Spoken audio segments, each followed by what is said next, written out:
শুভ সকাল সবাইকে, আরও একটা দিনের শুভেচ্ছা জানিয়ে আজকের ভিডিওটি শুরু করছি। কাল ছিল 13 তারিখ রবিবার। কাল আমরা গেছিলাম গুরুদুয়ারের সেই বিশেষ প্রোগ্রামে। আশেপাশে দেখছেন সবাই ওখানেই যাচ্ছে। এখানে একটা জিনিস আমার খুব ভালো লাগে, সেটা আপনারা চলুন আমি দেখাচ্ছি আপনাদেরকে।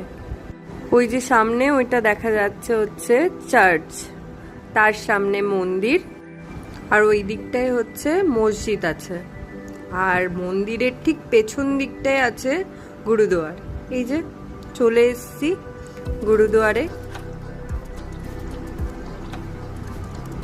গুরুদুয়ারে গেট দিয়ে ঢুকতেই দেখলাম লঙ্গারের খাবার তৈরি হচ্ছে, রুটি তৈরি হচ্ছে এখন এখানে।